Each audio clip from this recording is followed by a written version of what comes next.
It's a Smile World, a festival celebrating the power in each one of us to change the world one smile at a time. Sing happy songs, smile brighter each day. Welcome to all. സ്വാഗതം. പുഞ്ചിരിക്കൂ, പൊട്ടിച്ചിരിക്കൂ. ഇത് സൗജന്യമാണ്. नमस्ते, आप सबका बहुत बहुत स्वागत. आइए अपनी मुस्कान को चारों तरफ फैलाएं. नमस्कार, वले मारा वले, आसिफ तो खुश यूसिफ. इन खुशियों की रौनक के दुनिया संसार में आप सभी को बहुत बहुत स्वागत.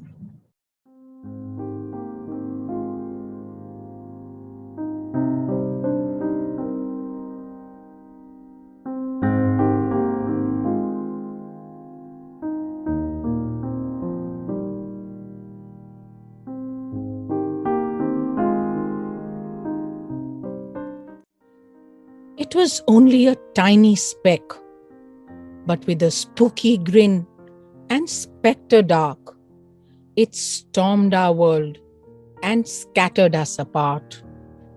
Shaken, but now awakened from our stupor too, we watched in awe as a little ray struggled to peep right through. Bending and breaking, it spread. Amidst the grace, a sparkle of hope and hue. In the giant dark, a gentle arc. We knew then we could turn the tide, if only we came together to find within the beaming treasures that lay inside. It made us smile. At Nibs, to mend all that was wrong, we began with S and sang a happy song, then took M to make some art. With I, we ignited and inspired new ideas. With L, we paused to listen to the voice of the heart. And all energized and electrified by E, we played our part. Traveling far and beyond, across the land and sea, hopes and hearts connected as you and I became a we. Beaming brighter with thought leaders, we gained deeper insides and scaled new heights. Inspiring change with our action and deeds, we traveled new paths and sowed together we can seeds. Shining through the grey clouds, our rainbow did astound. As hopes and happiness, we spread all around.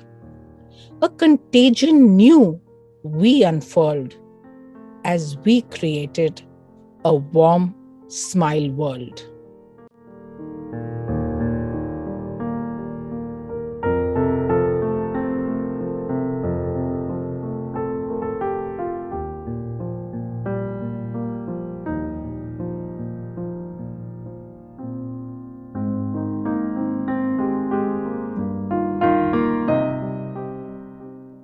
In the spring of 2020, when the clouds of crisis stormed into our lives and split our worlds apart, at the Nirmal Bhartiya School, we drew solace from each little ray of light peeping through the cracks. Guided by Pandit Harivansh Rai Bachchanji's enlightening words, "Hai andheri raat, par deepak jalana kab mana hai? Hai andheri raat, पर दीपक जलाना कब मना है?" We knew that as teachers and educators, we just had to try in every way we knew how. For in the dark, every little flicker mattered. Now, perhaps more than ever before, it was important for us to reach out and embrace our children with hugs of heart and hope and make sure that they felt safe physically, mentally, and emotionally. Since staying safe at the time meant remaining geographically apart, we focused on trying to find ways that could help us connect in spirit and heart, knowing well that it is only through the eye of the heart that one can see rightly, we went within and attempted to look through the illuminating lens of the inner eye. The more closely we looked, the more clearly we saw. Each little ray of light, upon being prized apart by a raindrop, didn't just scatter and lose itself. Rather, it used that as an opportunity to reveal the blossoming beauty of its own inner colors, spreading like an arc of hope and hue in a stormy sky. Its strong, silent beauty telling us being split apart doesn't necessarily mean that you need to accept defeat or just go into disarray. Like the brave little ray, if we too can find the courage to look within and pry ourselves open, then perhaps we too might discover a whole new prism of possibilities, of potential within ourselves. At NIBS, we were certainly determined to try, and so we began by attempting to dig and discover our own hidden buried treasures, the multi-hued talents and passions that we knew lay hidden within and among our children. A love for art, for song, for the freedom of movement and dance, for conversations with the inner voice. These were the very same talents and passions that we had always valued at school for cradling our curriculum with holism. We knew they each had the magical ability to come together and make us feel strong and secure by bringing together the head, heart, and hand. Individually, however, they were like feeble rays, dispersed and scattered.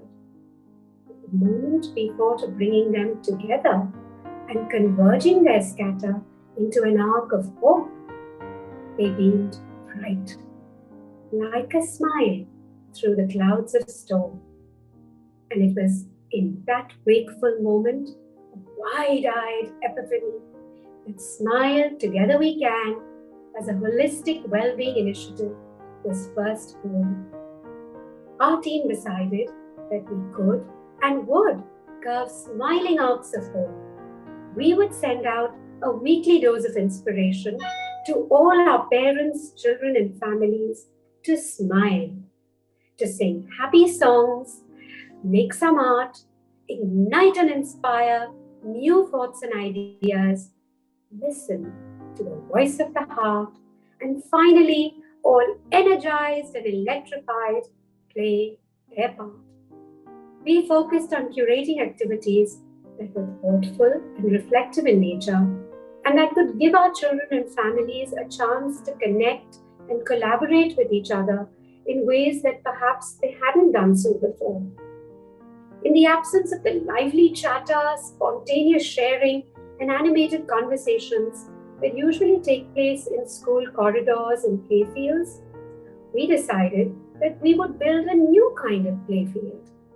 A playfield, a virtual one, for children to come together and share their rarely seen real selves, art and song straight from their hearts and their most deepest reflections, with friends and peers from all across the world.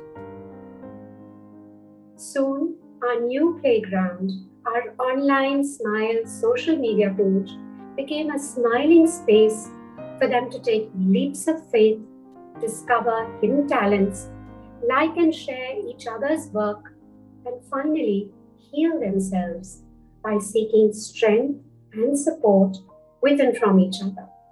A true wellspring of community and collaboration. Looking back now, almost 15 months later, at this unforgiving year that continues even now to try and test us, I am reminded of Antoine de Saint-Exupéry's, the author and aviator's words. You will be bothered from time to time by fog, rain, snow. When you are, ask yourself, what they could do, I can do. For us at NIBS, perhaps the greatest realization of the year has been that when we come together, then what they could do, the fog and the storms, we can do together even better.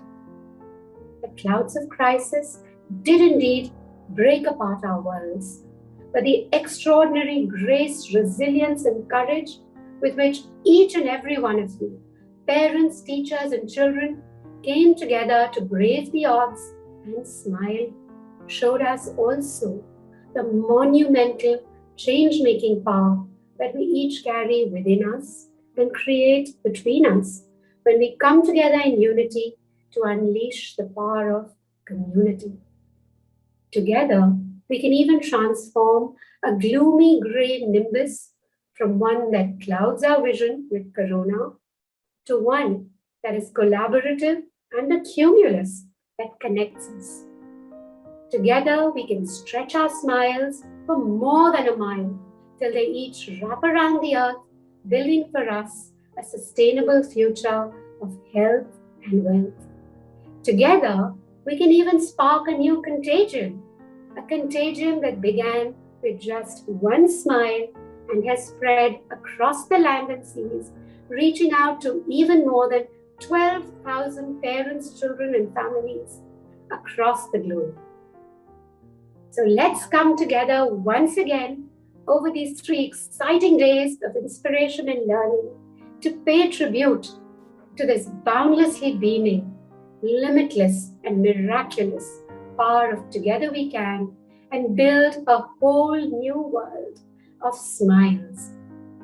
We are delighted to have Professor Sonam Wangchuk inaugurate our world with his keynote address on the mile within a smile, the power of a simple idea. And just as our community smile begins to curve, we shall take the time to experience the healing power of music as we sing happy songs with Rakesh ji Chaurasiaji, and then experience new ways of seeing and make some art with Shilpa Gupta. On day 2, Professor Shugata Mitra will ignite and inspire new ideas as he shares with us the spark of the soul. Dr. Amit Sen will help us hear the voice of the heart as he talks to us about finding courage in these times of crisis. On day 3, Anushka Gupta and Atithi ji Mangaldas will help us energize and electrify in their own unique ways, talking to us about the goonj of a contagion and sharing their own smile mudras. Finally, at the end of every day, as the sun goes down, it will be time for each of you to hold that smile, the ones that we know you will be wearing by then, and come together to enter the enchanting world of stories with Anushka Ravishankar.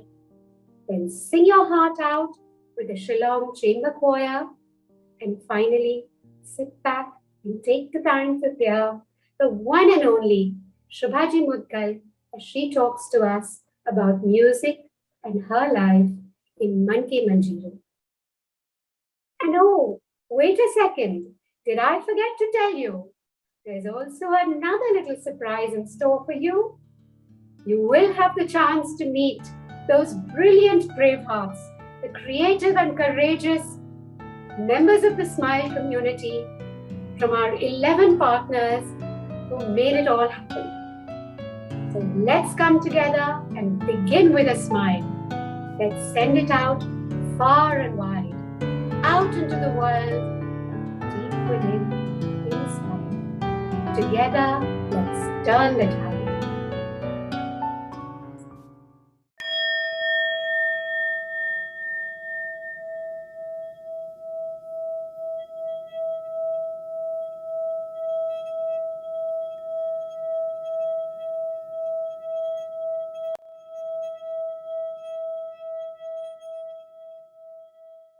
On behalf of the Nirmal Bhartiya community, I accord a very warm welcome to you all to the 3-day Smile Festival, which marks the culmination of the Smile Initiative.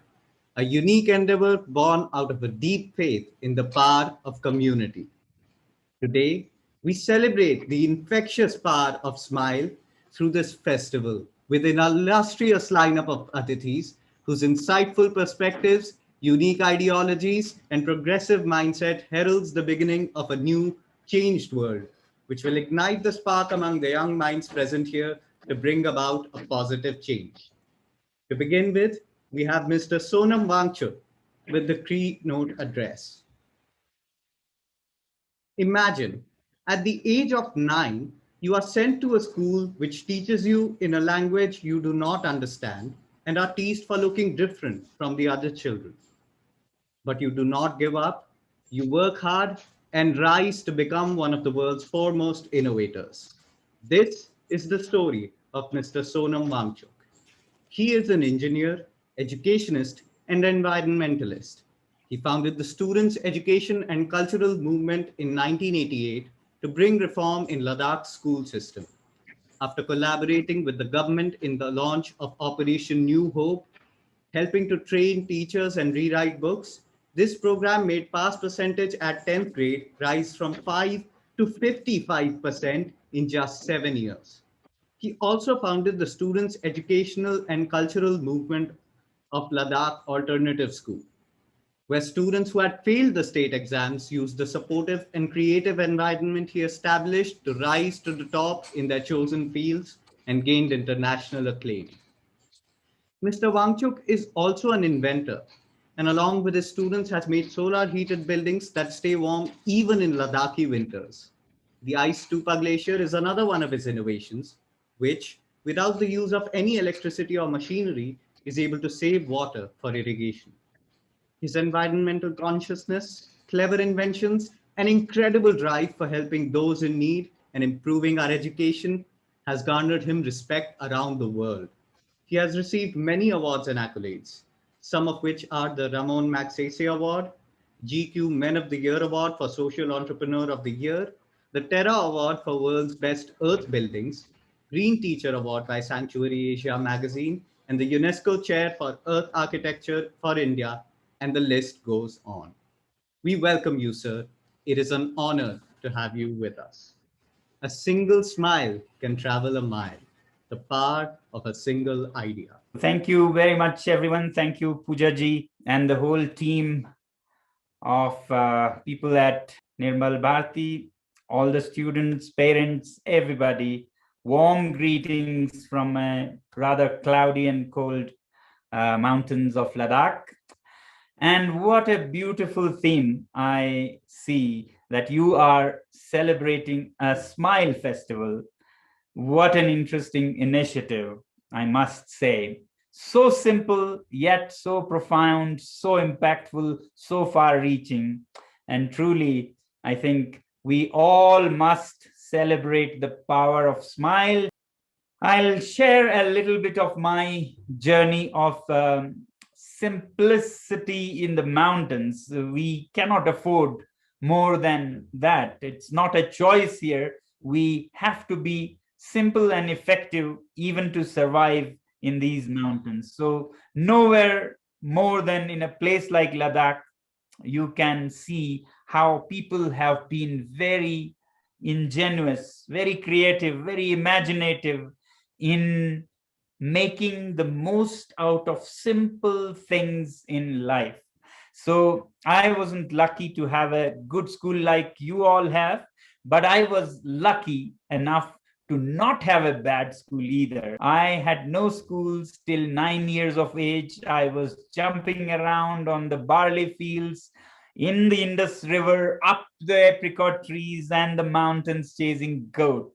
You would have heard that this part of the world, Ladakh, is a very, very cold place. And you are right. It is almost a polar climate here in winters.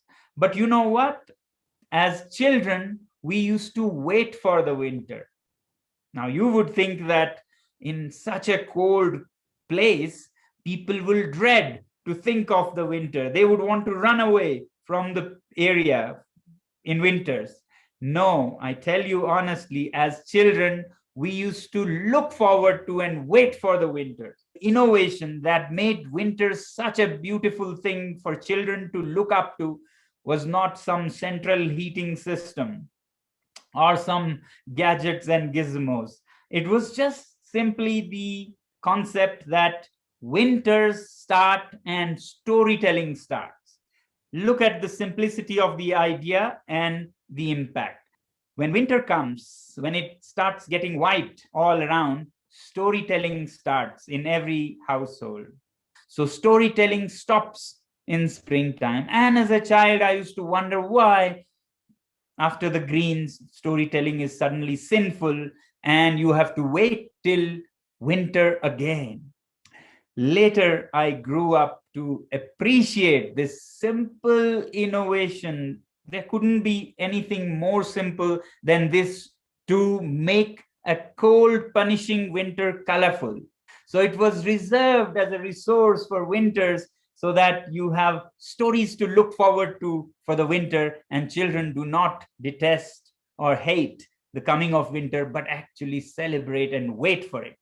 So this is what I grew up as a child appreciating around me, and that made me understand that innovation is not just about machines and moving parts and gadgets and materials and money. It can be as simple as these concepts. So this is Ladakh, top north of our country, beyond the Himalayas. So you could say we are as close as it can be to outer space. And yes, talking of outer space, if you approach Ladakh by air, it almost looks like another planet, maybe the moon or the Mars. And it behaves like that. High temperature swings from plus 35 in summers to minus 35 in winters. That's what you hear about space. It can be hot in the sun and freezing cold in the shade. It's thanks to the ingenuity and innovation of our ancestors that we are even able to survive here. You can see how dry the mountains are, and then you see how green that oasis down there, an island of green you can see. It should not be possible normally. People should not be living here because there's hardly any rain. And yet our ancestors mastered the art of channeling frozen water from hundreds of years.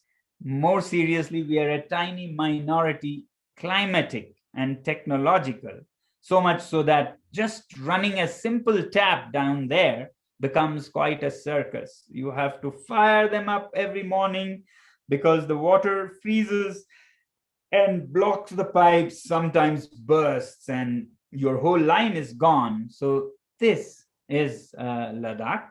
The first pillar of my learning, my schooling, was curiosity. The second was empathy. Now I want to do with my hands. And that initiative is what changes the world. So when I was growing up, after I was sent to school, I had some challenging years initially, but I very soon caught up and I wanted to do engineering. I got myself into the engineering college, and then I saw this state of affairs. In my region, Ladakh, there was a disaster in education. Children were failing left, right, and center. 95% of the students would fail in their 10th grade matriculation every year repeatedly. And yet society and the system would just blame the students. We launched a movement called Operation New Hope, where we started changing textbooks, because why children were failing in their hundreds, 95%, was not because they were stupid. The system was stupid, so stupid that in a cold place like Ladakh, I told you how punishing cold it is. Classrooms are at -10, outside it is -20, and in the textbooks they have to memorize F for fan. In -30 climate, F for fan would make things simple. So this is how education was, and that was the reason why students failed en masse. We started changing the textbooks to make them relevant to the lives of the children. We started training the teachers to make education more engaging. We started going out into the villages to organize the people to demand quality education. And very soon, because we had found the root causes and addressed those root causes, things started changing. From 5% pass, it slowly went to 75% pass. But for the 25% who were still failing, we said, even they are not failures. If they don't learn the way we teach with textbooks and lectures, then let's teach the way they learn. That happened in the next 5 years. And this was created almost entirely by the students. It was to be built by the students and run by the students. So this school was very special in that the admission criteria here has always been not marks or distinctions, but rather failure in the system. If you have passed or excelled in the exams, you could be on the waiting list. But if you have failed, you're sure to get in. This would be called a zero energy, autonomous, off-grid school campus, one of perhaps the world's first in the mid-90s, when these terms were not even coined. Some of them take care of the cows that give all the milk for the school, and others take care of the solar gadgets that do the cooking at the school, yet others take care of the organic gardens and produce vegetables, and then they sell the products of their gardens to the campus kitchen at a selling price, and they are made to work backwards, use maths, work backwards and find the cost price of their vegetables, and then they practically learn that profit is equal to selling price minus cost price, not just as a formula to memorize, but more like something they experience. This campus is completely powered by the sun. There's no rocket science. Sun shines right above our head. And why not use that source of energy rather than dig up the whole earth and take oil out and spew smoke and CO2 in the air? Just the simple idea of using what you have right over our head. Some young stars in Ladakh. This is Sewang Rigzin. He became the Minister of Education in the Ladakh Hill Council at the age of 27. This is Tanzin. He has become a filmmaker, winning awards across continents. This is Tinless. She has become a woman entrepreneur doing innovative things in travel industry and recently got the Nari Shakti Award from the President of India. Can you guess what might be common among them? Background of being failures, and not once, repeatedly, until they came to this school where they learned by doing and experiencing things that would help them in real world. If you have an enabling environment, even failures can shine like stars. So 15 years ago, I would go and play and observe these famous sports in the ponds and ice rinks of Ladakh and saw something missing. It was girls, women, completely missing from the picture. So girls didn't play this sport. And I, being curious, as I said, started asking, why? Why shouldn't girls play such a sport? Why wouldn't they like to? The places where they play were all large lakes or reservoirs, which were not often close to the city or the localities. So perhaps the girls found it difficult to go to these places, not find transport to come back, and so on. We built a small ice hockey rink, and we used simple chapter of heat in, say, 8th, 9th grade to reflect the sun and make it, radiate to the night sky and lose heat, and found a way to freeze water on any playground, not need a reservoir or lake.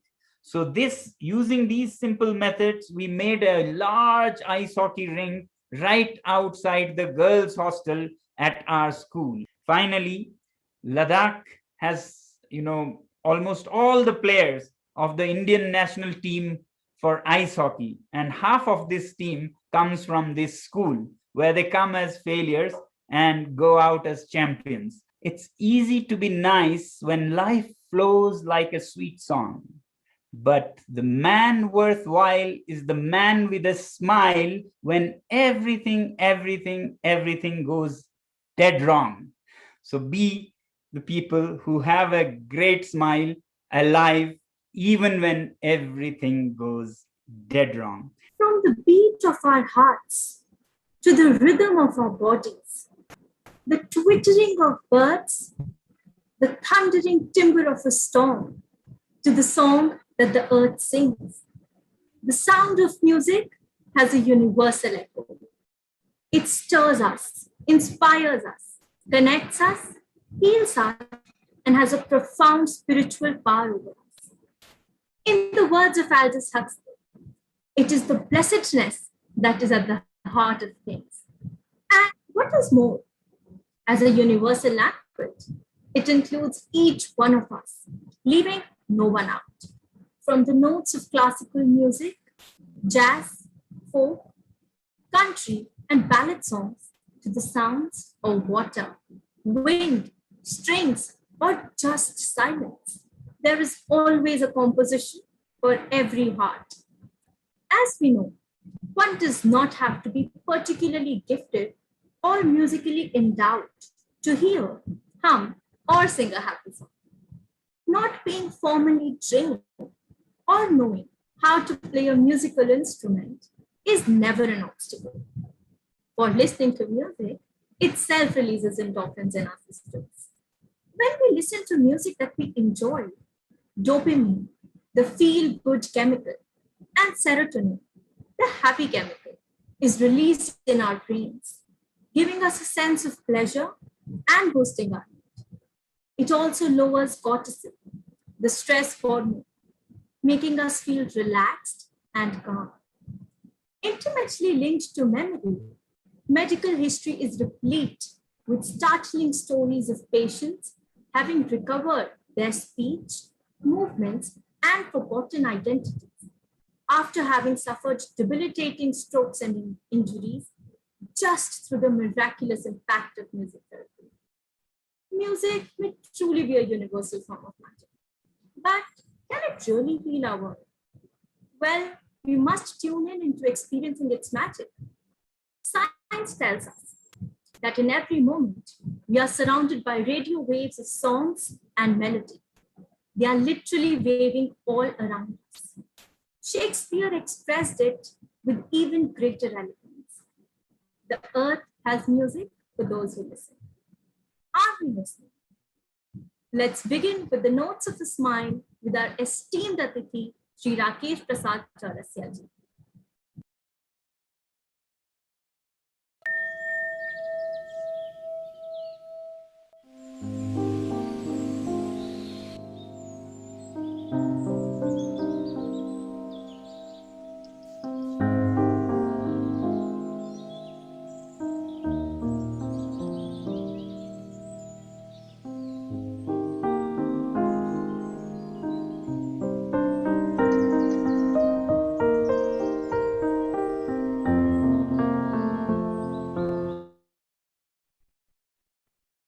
He was not even 5 when his uncle asked if he would like to follow his footsteps and learn his trade.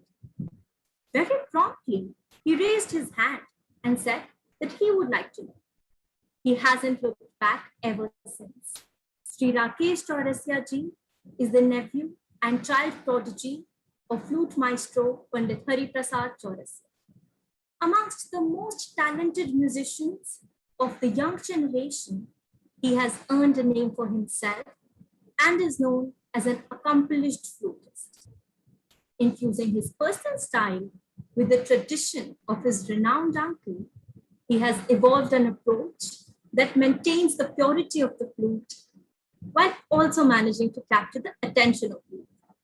His most recent venture is his fusion band Rakesh and Friends, which creates music that appeals to the young without sacrificing the essence of classical music. Sri Chaurasiaji has been the recipient of numerous awards and accolades. He received the Indian Music Academy Award, the Aditya Birla Kalakiran Puraskar, the Guru Shishya Award, and the list is endless. He has regularly appeared in prominent festivals such as the Womad Festival in Athens, Womad Earth Station in Europe, and the Festivals of India in Russia, Japan, the US, and Europe. Most notably, Sri Chaurasiaji was invited to conclude the 24-hour live BBC radio broadcast celebrating Queen Elizabeth's Silver Jubilee, reaching audiences worldwide. Recently, he toured with legendary tabla virtuoso Ustad Zakir Hussain, both as a duo for classical concerts as well as for the Masters of Percussion at prestigious venues across the globe. We are honored to have you amongst us, sir. In conversation with Sri Chaurasiaji are our own Nibs Smile ambassadors.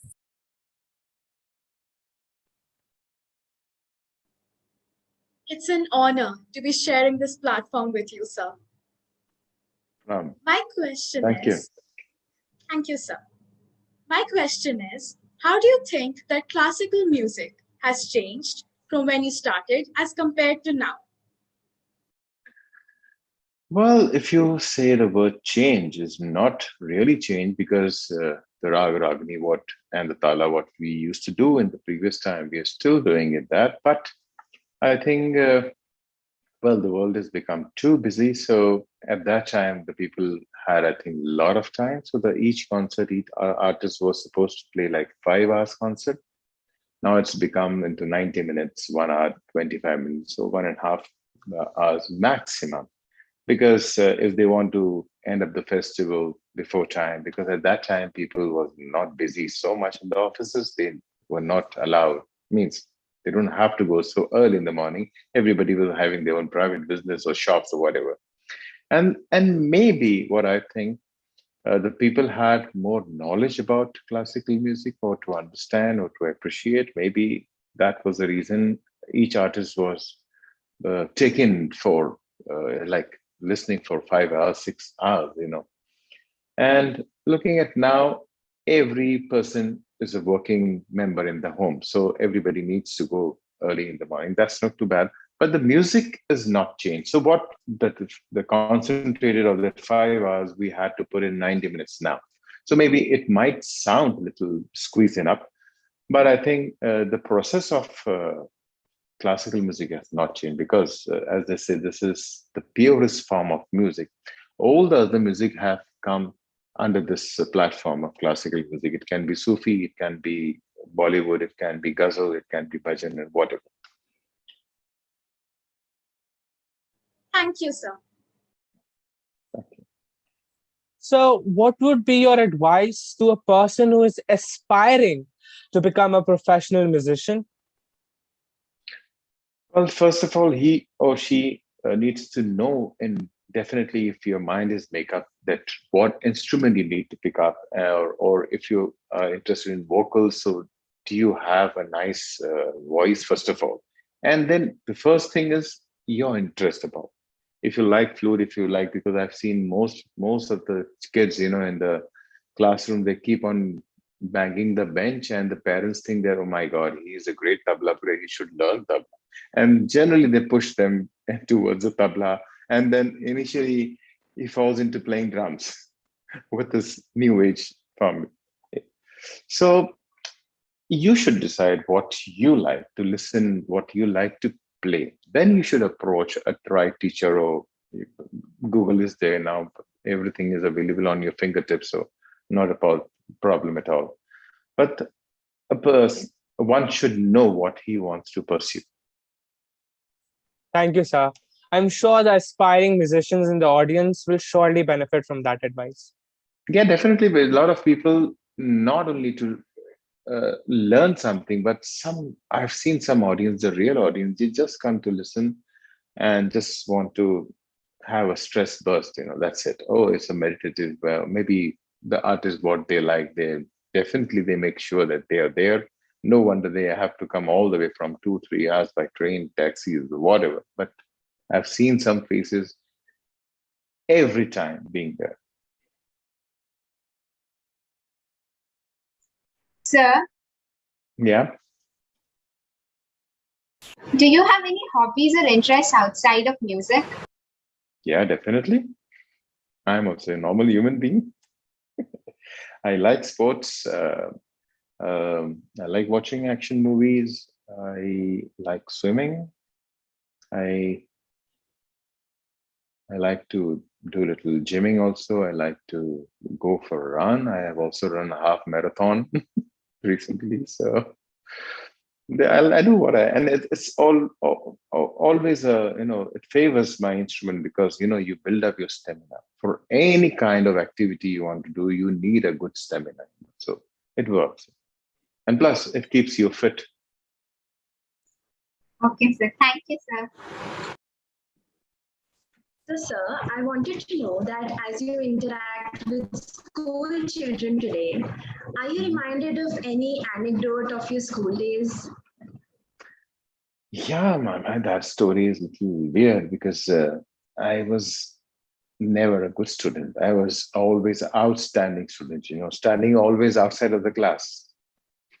Never the homework was done because I was inclined more towards the music, and I used to hide and go to the movies just to listen to the songs and everything, and my homework was never completed. And somehow but when the teachers and professor came to know that I am into music, and suddenly when there was a teacher's day and the kids have to prepare some of the other concerts, so one of my friend told me that, can you play? And I said, no, I'm not allowed. I've never played for anybody. So the first time I played this for 5-10 minutes, and when the teachers saw me, oh my God, he does also the music. So, the approach towards me was totally changed. I've seen when I was also a small kid, but that change was really a nice, good turn for me because I thought, wow, music can really change approach of the people, And then next time I was never out of the class. Oh, you have not done your homework? Okay, do it tomorrow and come. So in that, child mind process, I thought, what a value does the music have? Because I was taking it just because I like it and my family wants me to be there, so I'm doing it. But then, in the age of when I was 14 or 15, I went to Russia for the first tour. When I was not having my own passport, I went on a government white passport, which was like a VIP passport. And the first tour of my life was for 2.5 months. Being a kid, when I was enjoying it, no homesick, nothing, because music has so much of power. Now I've come to know. Thank you, sir. That was really good to know. Okay. Sir, I'm curious to know how you plan on carrying your legacy and encouraging a love for flute music. Well, legacy, nothing can be planned. All it happens, maybe God has his own plan. Only practice and riyaz, or whatever you say, is in my hand. Being a legacy, I will try to keep up the Chaurasia legacy, because what my uncle Pandit Hari Prasad Chaurasia has done it. I don't think it's possible, but I can try my best. And that, that Chaurasia name on my shoulder keeps me on toes because people have expectation, a lot of expectation from me. Okay, because definitely he must be good if he's not very good because he comes from that family. That expectation is very bad, But it's good for me if you take it in a positive way that, okay, I try to work as much as possible. And because I enjoy also, then it's not a big task for me. Sorry, I forgot your second question. Legacy and then? How do you plan on carrying on your love for flute music? Well, that will be always there. This is my first love. So it always stays with me. And sometimes my family also is very jealous because this is the only instrument which be the closest always to me with my lips. Thank you so This much, will sir. this will be with me ever, forever. So, out of the numerous prestigious awards you've received, which Mhm. one holds a special place to your heart? None. Well, I've not got really the big ones, but for me, the best award is the audience. Because when we perform, for us, you people are still in school, but for us, performing every day is live performance is a different ball game altogether because it's like every day you're giving an exam. And once your paper is done, immediately you're getting the result with the applause, with the standing ovation. So you come to know how your music have touched to someone or what was the appeal that day. It's only for that day. It will never happen next day. If I want also to play, no, it can be worse, it can be better, it can be very good, but not the same. So this is the best award, when people throw out their love to you, they give your energy sometime. Arey, meri umar bhi isko lag jaye, the old people really blessing you. I think that's the biggest, the applause is the biggest award. Means award is just a monogram or a shield, what you keep at home. But that you look and you achieve, okay, wow, this is my achievement. But the live, what you can see in the audience eyes that they are, wow, they're really, they want to take care of you and, everything is some affair. That thing, I think is the biggest award for any artist. Thank you, sir. I totally agree. Sir, which Mhm. musician would you like to collaborate with in the future and what kind of music would you like to create? Well, I'm being a classical music, but I do lots of other music. I have played for Bollywood. I've played for bhajans. I've played with ghazals on stage, and all this have become experience. And recently, I've done a collaboration with Ben Affleck and Edgar Meyer and with Zakir Bhai, and they are the artists of what caliber I cannot explain. Also, that means nominated for like 17 Grammys and got 14 Grammys, and we can only imagine. But my plan, I had a plan to play with like Michael Jackson and all that kind of, but more is fine. But I prefer still, doing my own classical so that you are the king in your kingdom, do whatever you want, because collaboration is a good thing. Collaboration, I take it as a learning process. When I play with somebody else, I grab their ideas, their phrases, the way of their playing, and I try to incorporate in my classical, which will look or sound different from other people. Sometimes it doesn't happen, but most of the time it happens because. But collaboration again is like adjusting a lot of things, like you being alone in the room and with your roommate, you have to adjust. Okay, it's her sleeping or his sleeping time. I have to switch off the light, but I want to read, but because it's disturbing, I need to hold myself. All that thing, but it's also fun at the same time. But I prefer doing alone on the stage. Okay, thank you, sir. You have the flute next to you. So, would you Mhm. like to play something for the Smile community, please? You tell me what you want me to play. So, it's totally your choice. We will love everything you play. Now you have to tell me what I've played, okay?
Tell me what I played.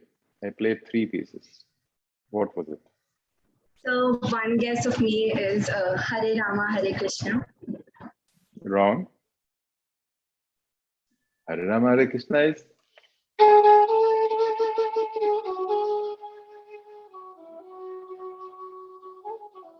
Are you talking Hare Rama of Jinatapan? I played from Yarana. Chukar mere man ko kiya tune, because of the smile. That's why. Then second, what I played? Anyone? You're muted. Yeah? One hand is raised. Speak. My heart will go on. Titanic. Correct. And then?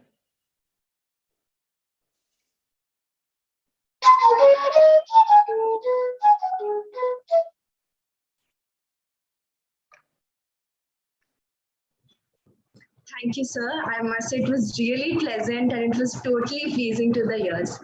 So, sir, stemming from this, do you think the virtual world is a boon or bane for musicians? Well, I think it's temporary because we miss that positivity and the people giving us energy. Virtual is just because of this pandemic, what I think, if I'm answering correctly. You're talking about the virtual interaction, right?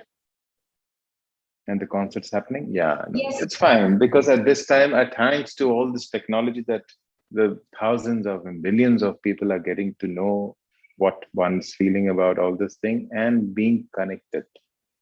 So thanks, that's amazing about technology. But for music, I think we miss that live scenario.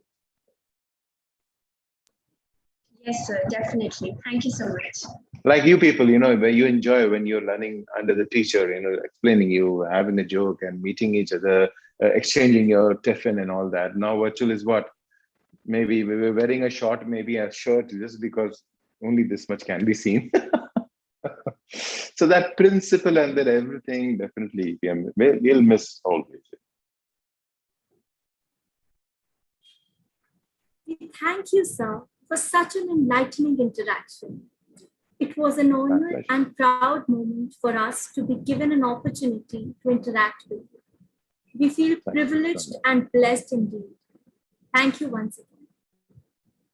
Let us now sit back and enjoy some melodious music by Sri Chaurasiaji himself. Before you conclude, I just want to say, am I muted? Oh, everybody, everyone should add some music in your life. It can be classical, it can be jazz, whatever it is. You should add music in life because they say without music, life is incomplete. A lot of people into business or they want to get into the parents' business, fine. But about the main essential of music, you'll come to know if tomorrow if you go to any club or tomorrow if you go to any temple, anywhere, if there's no music, any party, the party becomes so boring. You don't come to know what is happening. You say, oh, yesterday I went, that party was very boring because of the music. A small, if you maybe if you want to have experience, if you try to see a horror movie without the volume, mute and see the horror movie, you will not get scared. Because that effect, what the music creates, that makes you fear, that scares you. And some people say, oh, I'm very unmusical, I don't have music. No, he's wrong. Because when you are talking, when you're speaking, we say Vani. Everybody has a nice tone. And if you say, I don't have a rhythm, no, it's wrong. Rhythm is always there with you. It's your heartbeat. So you have music and your heartbeat. God has given you. So just be connected, because without music, life is definitely incomplete. It's the best stress burst. And if you play any instrument or something, it's amazing. You will be away from the world, what is happening, why it's happening. No, because a lot of people think the music is only for hobby. No, it can be a profession. I roam all over the world just with the piece of bamboo, and the people appreciate. And this is my bread and butter, and this is the thing I'm enjoying. So try to add a small bit. Maybe you don't want to become a musician, but at least try to listen a lot of music so you should know how to appreciate. Tomorrow, if you're going with your friend to a club or something, or do you understand music? No, I don't understand. Just switch off the music and you see that the same next second, the party will be so boring. It's the music what works. Thank you. Keep well, stay safe.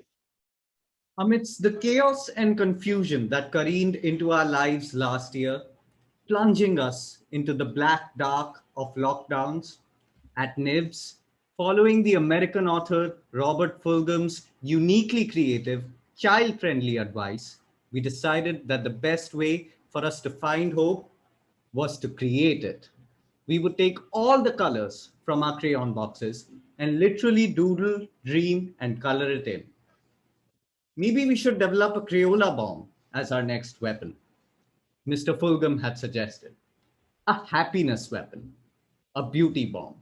And every time a crisis developed, we would launch one. It would explode high in the air, explode softly, and send thousands, millions of little parachutes into the air, floating down to earth, boxes of Crayolas. And we wouldn't go cheap either. Not little boxes of 8, boxes of 64, with the sharpener built right in, with silver and gold and copper, magenta and peach and lime, amber and umber, and all the rest. And people would smile and get a little funny look on their faces and cover the world with imagination. It was an idea that we simply loved. Little boxes of crayons not only make our world brighter and more colorful, they also make us kinder and more caring. As opposed to swaths of data and statistics that shout and tell us what to do, yet leave us feeling rather overwhelmed and disconnected, art helps us feel things about ourselves and each other. By enabling us to experience and engage with the concerns of others, it connects our lives in ways that matter. And because it does so, it has the powerful ability to also change the way in which we lead our lives, taking us from the isolated and alienated I of illness to the connected we of wellness. Crayons are also particularly good weapons to make us feel secure and strong. For by refusing to judge us on orthodox criteria of what is right or wrong, they enable us to imagine, dream, and even achieve the impossible. A splash of color could be a little puddle to jump over, a great big ocean to drown in, or a transformational portal to a rabbit hole of hope and healing. We only need to look at Frida Kahlo's portraits, first made while she was recovering in bed from a tragic car accident. Or think of Binod Bihari Mukherjee's collages, made while he was suffering debilitating blindness, to remind ourselves of just how potent and boundlessly powerful this power of art to overcome and transform can be.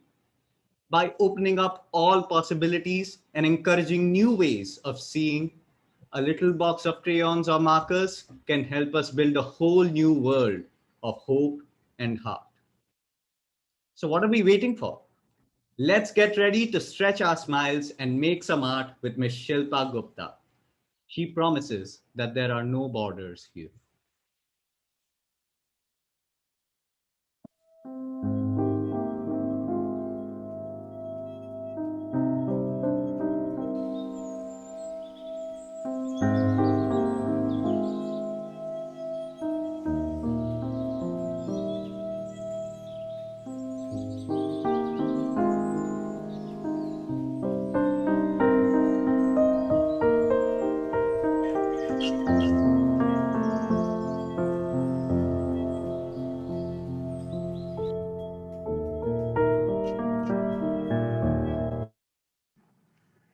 What art? Everyone has different answers to this question.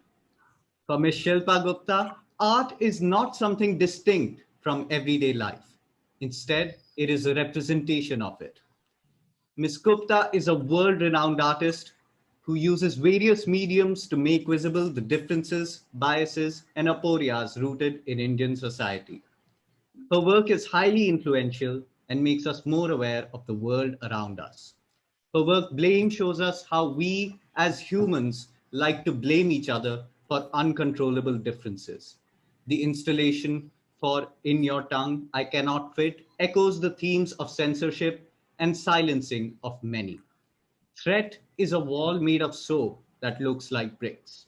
This eerie contrast between something that is breakable and moldable being used to represent something strong and rigid has many interpretations, all of which are left for the viewer to choose from. Ms. Shilpa Gupta constantly pushes the boundaries of art and is always innovative with her exhibitions. Her work has been shown in various institutions across the globe, including the Tate Modern and Serpentine Gallery in London, Centre Pompidou in Paris, Musée d'Art Contemporain de Lyon, St. Daimler Chrysler Contemporary in Berlin, Muri Museum in Tokyo, and New Museum and Queens Museum in New York, among others. She has won various awards, some of which are the South Asian Visual Artists Collective, Canada's International Artist of the Year Award, Transmedial Award Berlin, Bienal de Cuenca Ecuador, and YFLO Titan Young Women Achievers Award. We welcome you, ma'am. During this session, we have some of our students participating in an art activity led by Ms. Shilpa Gupta. Thank you, Ishwar. Such a long and kind introduction. And hello, friends. A big hello from Bombay, Mumbai, where I am logging in from. And it's such a pleasure to be with you all today. And first of all, a warm thank you to the most amazing and wonderful team of Nirmal Bhatia School, to Pooja, to Charu ma'am, to Sayuri for all sort of helping and guiding me and sort of preparing for this long distance, unusual session of where we'll see some art and we'll make some art together. This is a work which we're also going to do a little bit together. So it will be nice if people can turn on their screens. We have invited a group of young minds to join us today. So if you are happy to turn on your screens, will be wonderful. And I'll talk about this in the meanwhile. What I did in this work, as you can see, it says, I want to live with no fear. And hundreds of, again, thousands of balloons have been distributed in many different cities around the world. And people come at the entrance of the exhibition or within the exhibitions or sometimes in the garden, or they leave it up in the air and it floats somewhere, or they enter a tube with it or go into streets or tie it like you saw on a bike. So again, it's a way of spreading an idea, spreading a certain emotion of freedom, of feeling without, of living without, with an openness. So this is what we will do. When you finish your balloon, fill up the space which says, I want to live with no fear. Whoever does it, wonderful. There we go.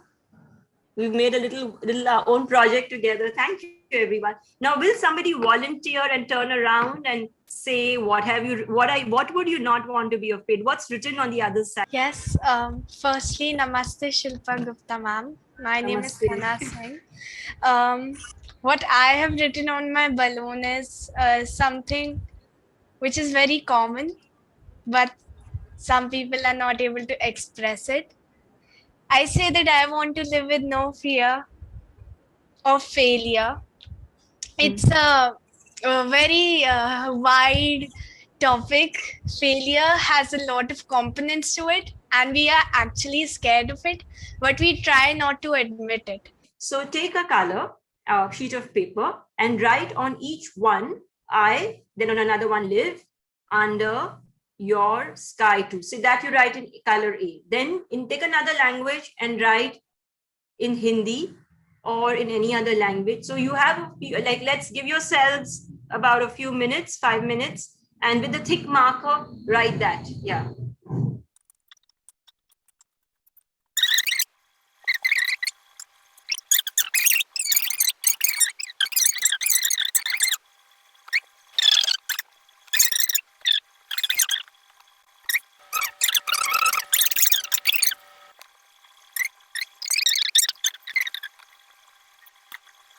Okay, ma'am. I was saying about diversity and how all of us are diverse in different ways. Can the person in Oriya say I in the Oriya in your language? Okay, I'm saying हम भी आपके आसमान के नीचे रहते हैं. Person in Oriya, come on, you say in your language. Then maybe the Japanese will be nice to hear all the different languages being spoken. Movie Tomorrow, like since I'm not properly fluent, I would say sky itself. Movie Tomorrow sky tole ruhe katta. Wonderful. And anybody else, another language you want to add? How lovely, yeah. Ansh. Ma'am, I'll add Japanese. Watashi wa anata na sora no shita ni sunuda imasu. I'll add Punjabi. मैं भी तोड़े अंबर दे थल्ले रहनी आ. Yes, Maitri is up. Mayank is there. How nice. Okay, I'm going to ask your school to share this with you also. I'm sure they also screen recording.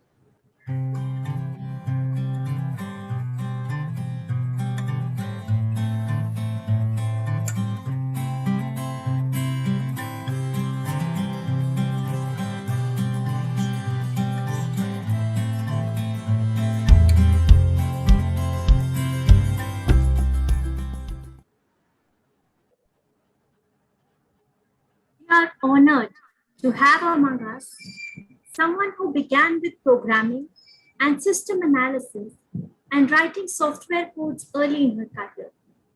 But her love for creative writing soon found her sending in stories for the children's magazine Atithi. And today, she is a renowned author for children's books who is much loved by her readers, Miss Anushka Ravishankar, often called the Indian Dr. Seuss. Till date, she has written over 35 books for children, including picture books in verse, chapter books, retellings of folk tales, and non-fiction. She also worked as an editor at Tara Books and Scholastic India before she co-founded Duckbill Books, which is now an imprint of Penguin Random House, India. Some of the earliest Indian picture books to be published internationally and win international awards were by her, such as Tiger on a Tree, Catch That Crocodile, and Elephants Never Forget.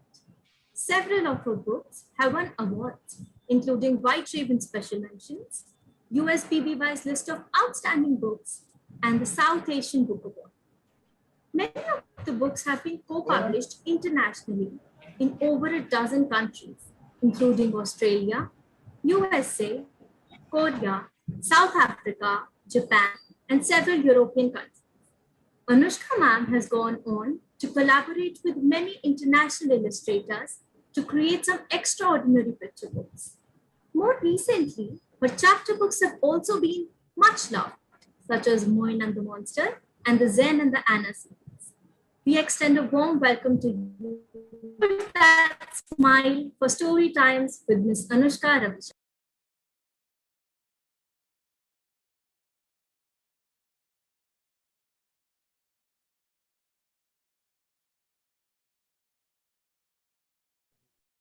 Please unmute yourself. Thank you, Sakshi.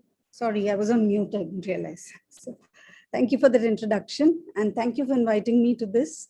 I was listening a little bit, I was eavesdropping on the previous session and I found it really fascinating. I'm not sure how many people are here, so I'm going to just start with talking about, I'm going to be reading two books today to you, from two books. One is this one, Hey Diddle Diddle, and the other one is The Rumor. But before I start reading, I'm going to talk a little bit about how I started writing children's books in the first place. Right? So, you know, when we were kids, most of the time, if we were asked to, if our parents, many parents don't let their children read storybooks. They think it's a waste of time. I think that's changed now. But even when they do read storybooks, children are usually told that, you know, read something that's useful, read something that has a good moral of the story and things like that. So when I started writing books for children, I decided that I didn't want to do that, right? I wanted to write books that were just fun and that would make children laugh because I like reading books like that. I like reading, I don't know if all of you have heard of this term nonsense verse. I love reading nonsense verse and I love writing nonsense verse. So that's the kind of thing that I wanted to write for kids. But mostly when I started writing, this was in very long ago, 30 years ago. Most of the books that were being published for children were all very serious books, which had a moral of the story. So then when I started writing, I decided I just wanted to write silly, fun books to read, which will make children laugh and smile. So I'd keep looking around for interesting stories, especially about animals. I love writing about animals. So I keep looking for interesting little snippets that I'd get on the news, and friends would tell me about it because they knew I was interested in that kind of thing. So a lot of the books that I wrote came out of that, like the couple of the books that were mentioned. One was Catch That Crocodile. So how this book happened was that I was living in Baroda and there was a flood. And during the floods, there's a zoo in Baroda which had a crocodile pond. So the water came up and went over the fence, right? So the crocodiles got over the fence and swam all over the city. And when the water went down suddenly, they found one crocodile in a well, they found a crocodile in a ditch. And I read about that in the paper. And from that came this book, Catch That Crocodile. So I kind of looked at it from the crocodile's point of view. The poor thing is stuck in a ditch and there are all these very strange people coming to try and get rid of it. So it has a lot of very funny characters who are trying to catch the crocodiles. It's called Catch That Crocodile. But finally, it's a little girl who finds an easy way to get rid of the crocodile without harming the crocodile. Right? So that was one. Then another book, like Elephants Never Forget, which also happened in an interesting way, which is that a friend told me about this television program which I watched, in which there's an elephant which is running with a herd of buffaloes. So I started wondering how could that have happened, and that's what became this story, Elephants Never Forget. It's a made-up story about how an elephant began to live with buffaloes. So what I do is I look for funny stories, and sometimes they stay in my head for years before they become a book. Like this one, Hey Diddle Diddle, is one of my most recent books. What happened was, again, this happened many years ago. Somebody sent me an article from a German magazine which talked about a little girl who she lived on a farm and she wanted a horse to jump over fences and all that. But her parents said, nothing doing, we will not get you a horse. We have enough animals here. We won't get you a horse. So she taught her cow to jump. I read about that many years ago and it was in my head and I wanted somebody to write about it, but I never did. Then I had to write a story for this series called the Hook Books, which we did at Duckbill. And so when I started writing the story, suddenly that thought came back to my head about about the girl who wanted the horse. Now the reason I'm reading the story here today is because it's about friendship. Ultimately, it's not so much about the horse or anything. It's about these two girls who become friends, basically because they have the same sense of humor. They laugh at the same things. So when you laugh at the same things, you immediately bond with each other, right? So this is about how laughter brought these girls together, but then they fought, and then it was laughter that brought them back together again. So I'm first going to read this book. It's a short book, so I'll be able to read the whole thing. I'll have to stop once in a while to show you the pictures. It's called Hey Diddle Diddle. It's illustrated, got these fabulous illustrations by Priya Kurian. And yeah, so it's Hey diddle diddle, the cat and the fiddle, the cow jumped over the moon. The little dog laughed to see such fun, and the dish ran away with the spoon. Meenuti, this is Meenuti, was in class, only half listening to her teacher. From the kindergarten next door, she could hear the children singing that song, Hey diddle diddle. Can a cow jump, she wondered. Surely not. Horses could jump. A horse might be able to jump over the moon. She turned to ask her friend Susan. Then she remembered that Susan was not talking to her. That's Susan, not talking to her. Meenuti wished she had a horse. But when she asked Acha and Amma, now this story is set in Kerala, right? So Acha and Amma is what in Malayalam father and mother are called. So when she asked Acha and Amma, they said no. They pointed out to Meenuti that they had chickens, ducks, 2 cats, 1 dog, and Kahlo the cow. Meenuti pointed out to them that a horse would be very useful. It could take them around instead of their silly scooter, which never started. Acha and Amma pointed out that they had bicycles, so they could zip around on them and no need to trouble a poor horse. Meenuti pointed out that that was why they always reached home sweating and panting with their tongues out like doggy. She left the room in a huff. It did not help that she could hear Acha and Amma giggling back in the room. Meenuti actually liked the chickens and ducks. She liked playing with doggy. The cats, Putti and Kitty, were not very friendly, but sometimes they brought home birds and squirrels. Then everyone had to run around madly to rescue them. It was very exciting. She especially liked hanging out with Kahlo the cow. She was so nice and calm. That's Kahlo the cow. Before she had a best friend, Meenuti came back from school and spent her time happily with the animals at home. She didn't even think about horses. Then Susan joined school. Susan had come from Dubai and she did not look or talk like the other children in Meenuti's class. She sat next to Meenuti, but for many days they did not speak to each other.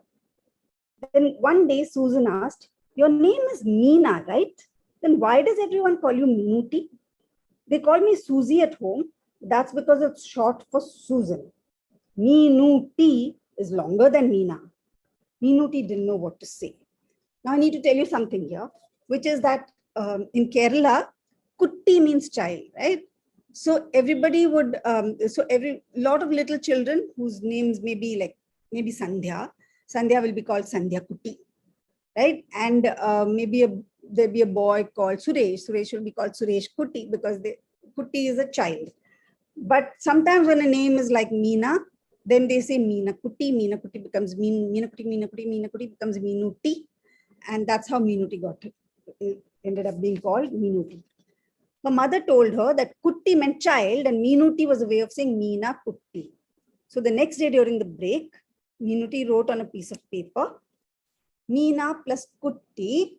I don't know if you can see that clearly. Meena plus Kutti equal to Meenuti. Susan giggled for 5 minutes straight when she saw that. Meenuti scowled. She didn't understand why Susan was giggling. But then Susan wrote, Susie plus Kutti equals Susuti. And that was so funny that they both rolled on the floor laughing. And that's how they became best friends. Meenuti had never until then had a best friend that was not a dog or a cow. So she couldn't stop talking about Susan. She went Susan this, Susan that, Susan the other, until her parents said, okay, let's invite Susan over to spend one Sunday with Meenuti. But on Saturday night, just the day before, Kahlo the cow decided to have a calf. Acha and Amma and Indu, Chechi and Maniyatan were the people who helped them in the farm. You can see that Indu, Chechi, Maniyatan, Acha and Amma, that's the parents. They spent all night in the cow shed. Meenuti was so excited she couldn't sleep.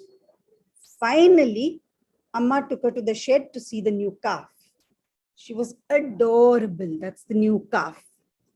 Meenuti loved the calf. She loved the calf so much that when Acha and Amma asked her to name her, she said she would call her Susie because Susie was her best friend and she loved Susie and she loved the calf. So she decided to call the calf Susie. When Susan came the next day, she brought a book for Meenuti. It was about a girl who rode a horse and won many jumping competitions. I have a gift for you too, Meenuti said. And she told her about the calf called Susie. But Susan was not pleased.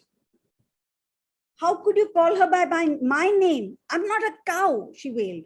I don't want to be a cow. Cows are stupid. That led to a big fight.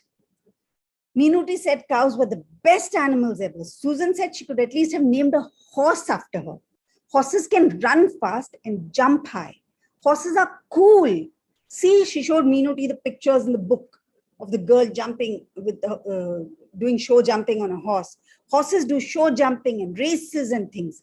Cows just stand around looking silly and going moo. But I don't have a horse, Meenuti cried. That's not my fault, Susan yelled. So there they are yelling at each other. They had to spend the day together because Susan's father would only come to fetch her in the evening. By the time he came, Susan and Meenuti were no longer best friends. In fact, they were not even talking to each other. You can see that there. Meenuti read the book that Susan gave her over and over again. She really wanted to learn how to jump over fences with a horse. She was angry with her parents for not buying her a horse. Horses could run fast and jump high. Horses were so cool. But she didn't have a horse. So Meenuti began to spend more and more time with Kahlo the cow and Susie the calf. Kutti and Kitty, the two cats, they bullied all the new animals. So they chased Susie all the time. When Susie saw Kutti and Kitty coming, she would run to the other end of the field. She was such a fast runner that the cats would give up halfway and take a nap in the middle of the field. Meenuti was watching Susie run one day and she thought she runs as fast as any horse. And then she thought of the nursery rhyme she had heard that morning. And the cow jumped over the moon. Maybe, thought Susie, maybe it was possible. Many months later, they had sports day at school. Meenuti and Susan were still not talking to each other. The smaller children did their lemon and spoon races and sack races and running races. You can see the children doing their races. Then the older children had an obstacle race. Just as the senior obstacle race got over, a shout went out. There was someone on the field. It was Meenuti riding Susie. Susie came running towards the finishing line, but there were obstacles in the way. The children started screaming. The cow came to the first obstacle. Meenuti said something in her ear, and the cow jumped. She sailed over the first obstacle. The crowd clapped. She sailed over the second obstacle. The crowd cheered. One by one, the cow cleared all the obstacles and reached the finishing line. The crowd roared. Meenuti grinned from ear to ear. Susie seemed to be grinning as well. As for Susan, she was rolling on the floor laughing. Meenuti didn't ask for a horse again, and Susan admitted that cows were pretty cool too. So Susan and Meenuti became friends again. Hey, diddle, diddle. That's the first book. So that's a story about two little girls who became friends because of laughing together. And then they fought over something very silly. And then they became friends again because they were laughing together again. So when you laugh together, you make, your bonds get stronger. You become friends because you feel happy with the person that you're laughing with. The second book that I'm going to read, which is called The Rumor, is also about a grumpy chap who never smiles. So this is also about smiling and laughing, right? It's called The Rumor. It's based on a folktale. The folktale is about how a little rumor, when people pass it on and on and on, can grow bigger and bigger and bigger and become like a crazy story. But this story is not just about the rumor growing, it's also about a grumpy chap called Panduri. What's his name? Who I wrote the book. So the illustrations are by this wonderful illustrator called Kanika Kini. She's done the illustrations in the book, and this is the book that won one of the awards that was mentioned, the Saba Award. So this is The Rumor. And this book is set in Maharashtra. So you see, I'm from Kerala, so I could write this book because I know all about Kerala. And I've grown up in Maharashtra. So this book is set completely in Maharashtra. So the characters are all Maharashtrian. So, the way they dress and the way they speak, it's all very, very Maharashtrian. Deep in the Sahyadri Mountains, there was a village called Badbadpur. The village was in the middle of a green forest where they grew the most delicious fruits and vegetables. So the people were prosperous and happy and had nothing much to do most of the time. So they talked and gossiped and told tall tales because they had nothing better to do. Some of the tales they told were so tall that if you put them one on top of the other, they would reach the stars.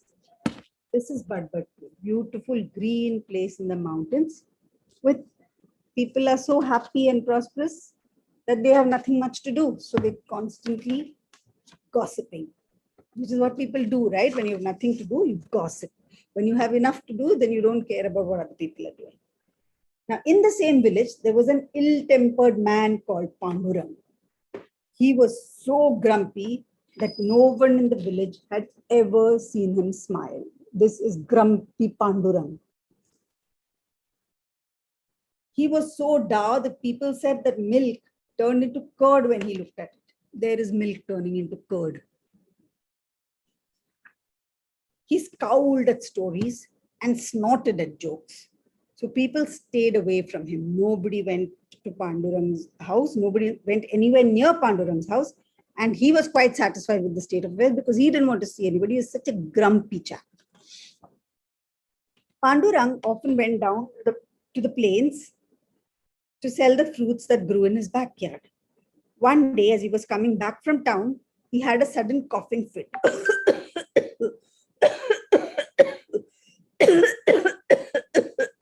He coughed and coughed and coughed. Something seemed to be stuck in his throat. So he coughed and coughed and coughed again and spat out a feather. There is the feather he's coughing out. Imagine his surprise. He frowned at the feather. He scowled at the sky.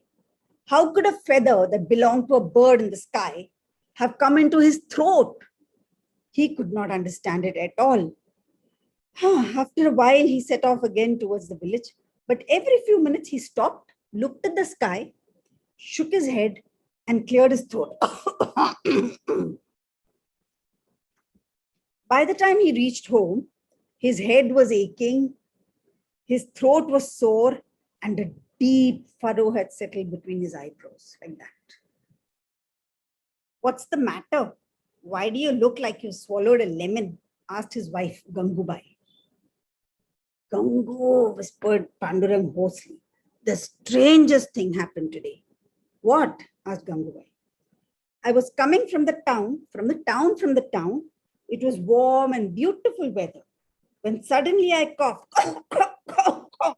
and out came a white downy feather. A feather? How's that? Asked Gangubai. I don't know, whispered Pandurang, but don't tell anyone. Of course, said Gangubai. But did Gangubai not tell anyone, you think? No, because that's not what gossipy people do, right? As soon as this is Pandurang and this is Gangubai. Because as soon as a gossipy person hears a piece of gossip, they have to tell it to somebody. So as soon as Pandurang had eaten his lunch and gone to take a nap, Gangu slipped off to see her neighbor and best friend, Sakhubai. Sakhu, she whispered to him, come here. I have to tell you something. The strangest thing happened today. What? Asked Sakhubai. It's the strangest thing I've heard. My husband coughed a bird. When he tried to talk, it flew out like a word. When he tried to sing, it flapped out like a song. A bird out of his mouth. I think something is wrong. A bird? How's that? Asked Sakhubai.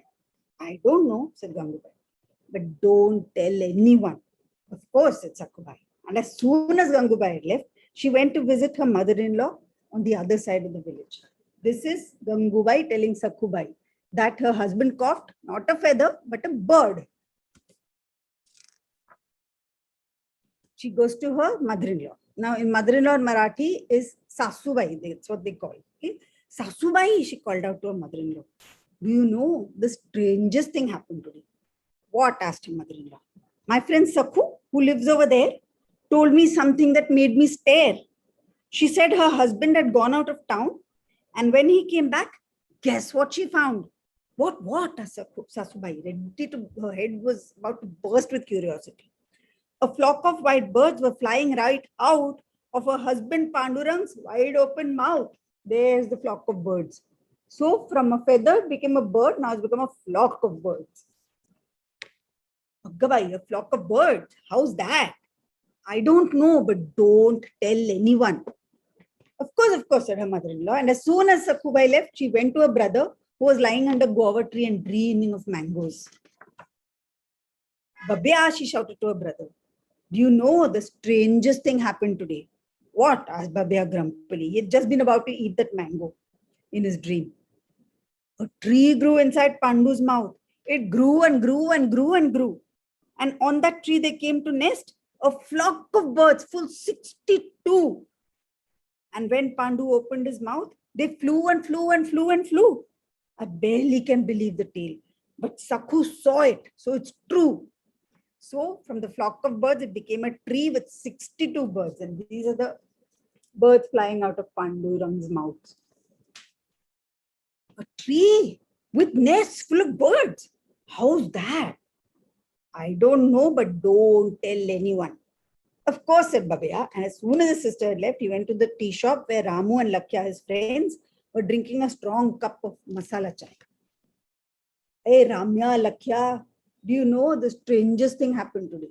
What? Asked Ramu and Lakya, bored. Nothing ever happened in Badbadpur. You know of old Pandu, that one? That grumpy chap, Ganyaba's son. He swallowed a forest in town. I'm telling the truth, don't frown. Sakhu, my niece-in-law, told Tai, my sister, she saw the forest of trees in his jaw, with birds going chirrup and caw. When he opened his mouth to say hi, all the birds started to fly. So, from a feather to a bird, to a flock of birds, to a tree full of birds, it's become a forest. This is the forest in Pandu's mouth with lots of birds. A whole forest? How's that? I don't know, but don't tell anyone. Very soon it was all over the village that there was a forest growing in Pandurang's mouth, and it was full of not just birds, but tigers, monkeys, wolves, bears, elephants, and that when Pandurang opened his mouth and talked, out flew parrots, mynas, peacocks, quails, hoopoes, woodpeckers, kingfishers. The list grew longer and longer. That is Pandurang's mouth, according to the people in the village. You can see the tiger, and you can see the elephant, and you can see the different birds, the hoopoe and the woodpecker and the parrot, different kinds of birds coming out of his mouth, and lots of animals. And this is what the village, all people in the village had started believing. So naturally, people began to head for Pandurang's house because they had to see this wonderful sight for themselves. They forgot all about his grumpiness and his bad temper, because they wanted to see the things growing and birds flying and animals coming out of his mouth. What a wonderful sight, they thought. Pandurang, meanwhile, was tired with all that coughing and spitting and all that, and he was fast asleep. His mouth was open, the horrible snoring was coming from his nose, and the stomach heaved up and down as if keeping time to the snores. There's Pandurang fast asleep. Suddenly, his sleep was disturbed by the sound of voices. Pandurang disliked human voices. He was a grumpy fellow, remember? Scowling and muttering, he got up and went to the door. Who are these people who have come to disturb my sleep? His wife Gangu was standing there talking to what looked like the whole village. It was, in fact, the whole village, except for one deaf old man who hadn't heard the rumor because he couldn't hear, and was sitting at home saying, why isn't somebody giving me my dinner? When Pandu appeared at the door, a gasp passed through the crowd. There was a sudden silence as they all stared at him, waiting for him to say something so that they could see the flocks of birds flying out of his mouth. Pandu opened his mouth, a long sigh of expectation from the crowd, and he yawned. A murmur of disappointment. Suddenly, someone in the crowd shouted, "Hey, Pandu, say something." Pandu scowled harder. The furrow on his forehead grew so deep that if you filled it with water, you could sail a ship in it. Go away, he said. And of course, nothing came out of his mouth. Everyone started talking. Where's the forest? Where's the tigers? Where's the flock? Where's the bird? Where's the feather? Where's the... Stop, shouted Pandu. Will someone tell me what is going on? We heard that in your mouth were beasts of every kind.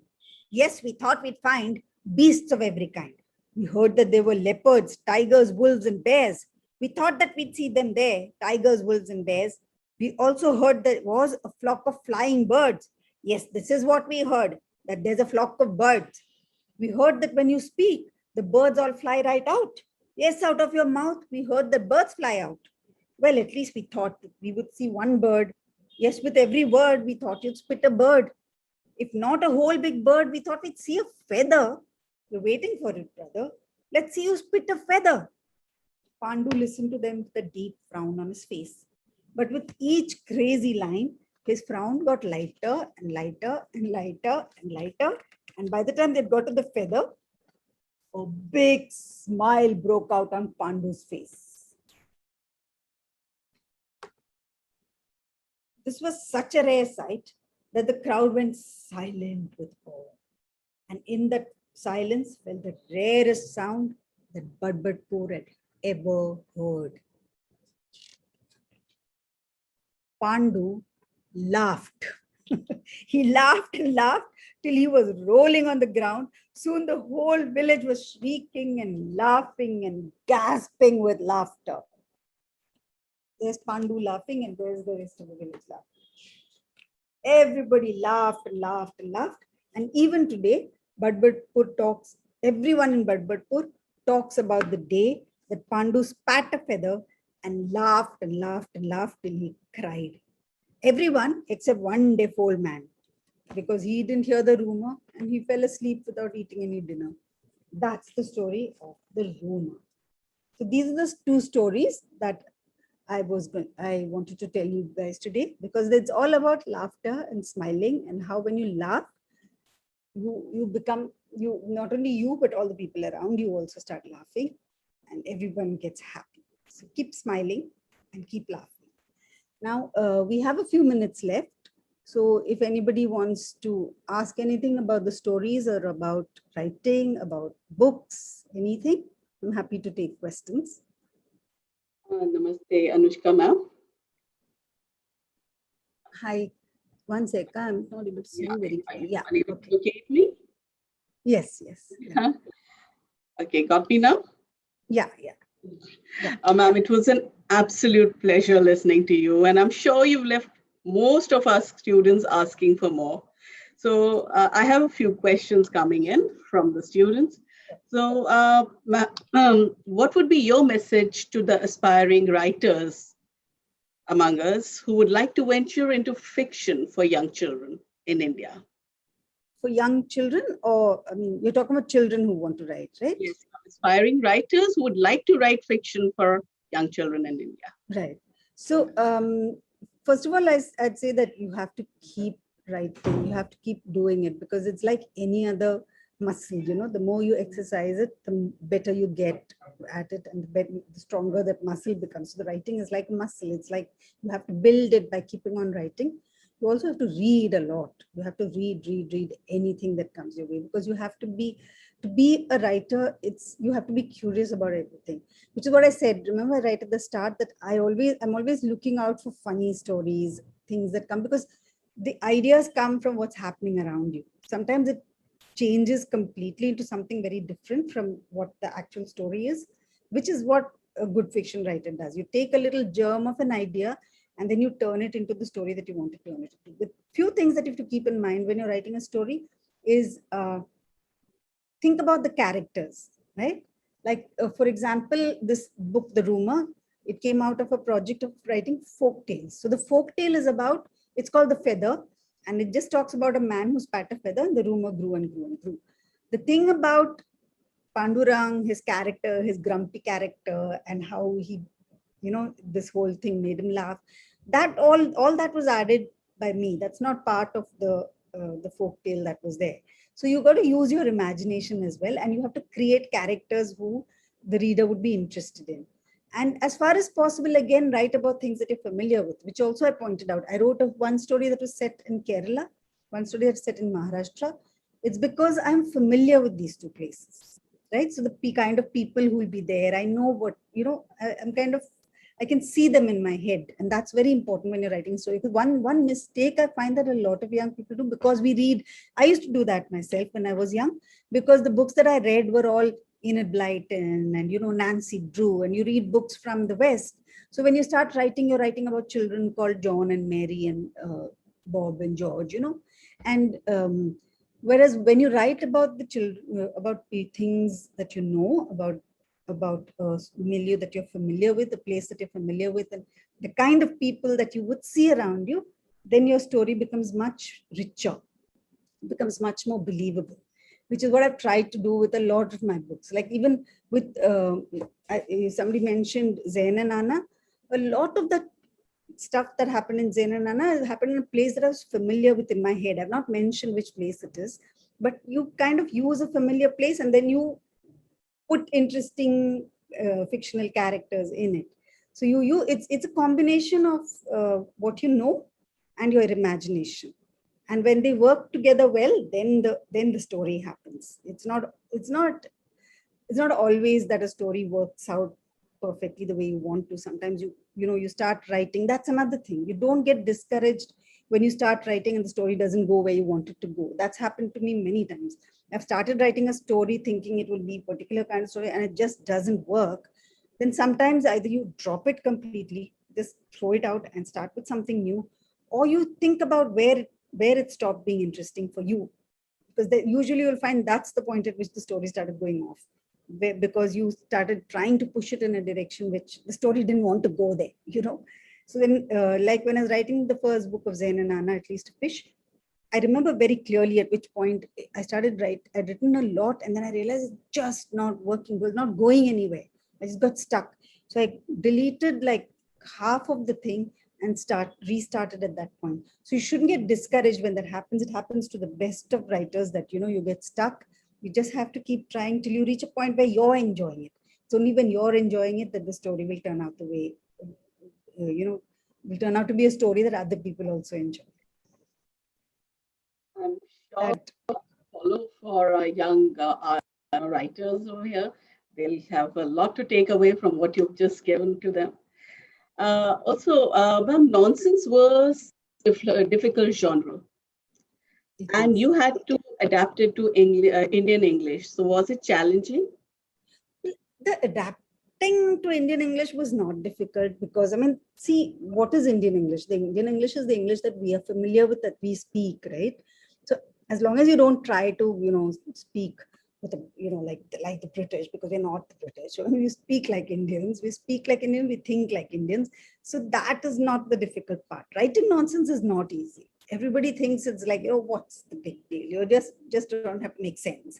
Not making sense is actually very difficult because it's not something we're trained to do. We're trained to make sense. We're trained in language in a way that it should make sense. It should be understandable. It should have meaning. So to actually write something which doesn't have meaning is not easy because it's not gibberish. Nonsense is not gibberish. Like if you just make funny sounds, that's which have no meaning, like that's not nonsense. That's gibberish. Whereas nonsense is a very specific genre where it sounds like it makes perfect sense, but when you actually think about it, it doesn't. You got to pause and think, what did she just say? And then you realize that it doesn't make any sense. Whereas when you first hear it, it seems to make sense, and that's when it is nonsense. So, and there are many techniques for writing nonsense, but frankly, I didn't come to it through techniques. I came through it just through loving the genre. I read Lewis Carroll, especially Lewis Carroll, also Edward Lear, but I'm a huge fan of Lewis Carroll. And so I came to nonsense just by reading a lot of Lewis Carroll and just loving his poems, The Walrus and the Carpenter and Jabberwocky and all of those. Like if you, just to give an example of how nonsense seems to make sense and doesn't, I'll just recite a few lines of Jabberwocky. It's one of the few poems that I do remember. So it was brillig and the slithy toves, with gyre and gimble in the wave. All mimsy were the borogoves and mome rates out brave. Beware the Jabberwock, my son, the jaws that bite, the claws that catch. Beware the jub bird and shun the frumious bandersnatch. So you see, it creates a mood, it creates a story, but actually it's full of nonsense words. There's no such thing as a jabber. What's frumious? What's bandersnatch? It's full of nonsense words. But because of the way it's structured, it seems to make sense. It seems, and if you read the whole poem, you actually imagine a whole story with words that make no sense at all. So that's the thing of nonsense. It kind of strides the line between sense and meaninglessness. And that's a difficult balancing act. And I think it only happens when you're in at least for me, it only happens when I'm in a certain mood. So it's great fun though. And it's great fun because you can just let go of logic and you can let go of meaning, which you can't normally do in normal life. You always have to make sense. It gets a bit boring. Sometimes it's nice to not even try to make sense, Yeah. Thank you. Yes, it is indeed a difficult genre, and you have totally, completely mastered it, ma'am. So we love. Thank you. Okay, one last one. So, ma'am, your Tiger on a Tree, your first book, I believe, was illustrated first, and then you added text to it, right? Yes. So, what do you enjoy more between writing a text than get it illustrated, or writing the text when the pictures are already done? I think. The thing is that I really do enjoy writing to pictures. It's just great fun because sometimes when I look at a picture, it kind of suggests all kinds of interesting things to me. I wish I had the book here, which would give you a very good example. But with Tiger on a Tree, what happened was, it was my very first book, right? I had just started working at Tara. And they had done a workshop with a bunch of illustrators, one of whom was Pulak Bishwas, like, the grandfather of children's illustrators in India. So he'd done this beautiful set of illustrations based on a story that he'd heard about a tiger in the Sundarbans which had escaped and, gotten to the village, and then the villagers caught it. And in the real story, what really happened was that they sent it off to a zoo. But Pulakda wanted to go to the zoo. So in his illustrations, the tiger actually goes back home to its island. So how Sundarbans is made up of different islands. So the tiger swam through the river and went back to its island. But the story that I was given to write, it was fully done. The illustrations told the whole story by themselves. So I told Geeta, who's the editor, I said, what is there to add to this? I mean, Pulakda has already told the whole story in pictures. What is there to add to it? But she said, no, we do need words. Now, I didn't find there was any point in saying that there was a tiger, because you could see the tiger. The tiger jumped into the water. You could see it jump. And the tiger saw a goat. You could see the goat. So what's the point of repeating what's already there in the pictures? So I wrote verse that was kind of tangential to the pictures, So kind of got into the tiger's head. What would the tiger be thinking? And slightly nonsensical what the people are saying, there were little bits of absurdity and nonsense in it. So it's kind of tangential to the text, so the text to the illustrations. The text is kind of works with the illustration, but also adds another dimension. And that's how that tiger happened. And that was a great way to start writing, because it was just such an interesting experience, the whole thing of looking at the pictures, having a story that's already told, and then trying to tell it in a way that makes it, so that you're not repeating the pictures. And that's it is great fun to do. I do like doing that. I've done a lot of books like that, where they just give me a bunch. Sometimes they just give me a bunch of pictures and I just have to make up a story to them, which is not evident. Like sometimes it's not evident. Like in this case, the story was there. There was already a story. I just had to tell it in an interesting way. Sometimes there's no story. I have to make up the story around the pictures, which I've done in a book called Excuse Me, Is This India? But with a book like Crocodile, what I did was, see, the fun in writing picture books is in trying to add something to the illustrator's thing, or the illustrator adds to the text. So when I did this book also with Pulak Bishwas, what I did was I wrote out the whole story in prose, like, describing the characters and who and what they did. Then Pulakda came back with the illustrations, and I realized that there was no need to describe the characters because he'd already done it so beautifully visually, So then I just chucked the whole text. And then I used the pictures and wrote the text again in verse I'll show you. Look at the characters. Look at the doctor. Actually, the doctor I always feel looks a little bit like Pulak dancer. And then there was this fantastic Bhayanak Singh wrestler. So So though I had described Bhayanak Singh, when I got the pictures, I realized there's no need for a description. So I just chucked the whole text and wrote it again with the illustrations in front of me. So that's a very fun thing to do. But I have also written books where I just gave the text to the illustrator, and the illustrator has gone, beyond the text and done really interesting things. Like one of my favorite books like that is Today's My Day, which was done by a South African illustrator. And of course, I won't remember his name now, but he's fantastic. And he took the text and he just, added so many fun elements to it that it's still one of my favorite books of mine. So both ways are fun, the whole process of doing a picture book is great fun because it's so collaborative. Thank you, ma'am. I love the fact that you have a story for each of your titles and we can go on and on. Every one of them has an entirely different story. Some of them have come out in really bizarre ways, and that's really the part of the fun of writing. Thank you so much, ma'am. Thank you. We do have time constraints, so I would love to go on though.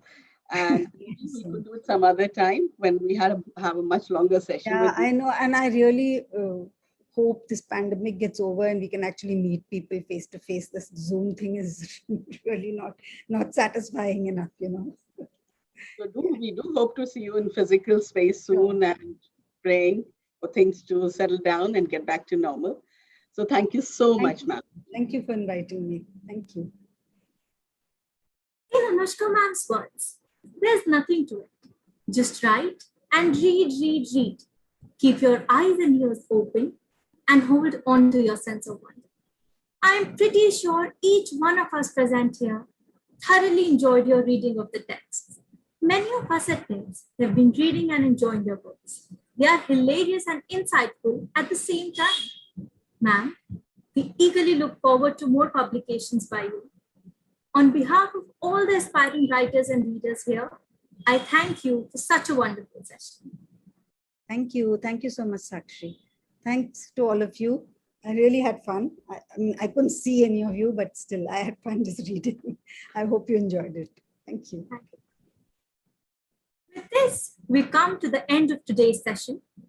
We are grateful to all our esteemed luminaries for gracing us with their presence, and thank our audience for being with us today, and look forward to remarkable sessions tomorrow as well. Taking you through tomorrow's schedule, we have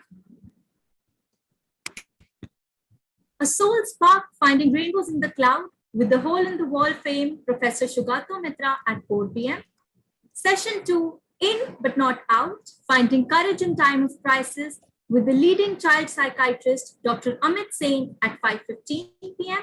Session 3, a roundtable with our partner Smile ambassadors from across the country and world at 6:15 p.m. And Session 4, Hold That Smile, a dosti with the world-renowned musical group Shillong Chamber Choir at 7 p.m. Do not forget to log back in to attend these stimulating sessions and interactions with our eminent Atithi. Keep smiling, it's a smile world.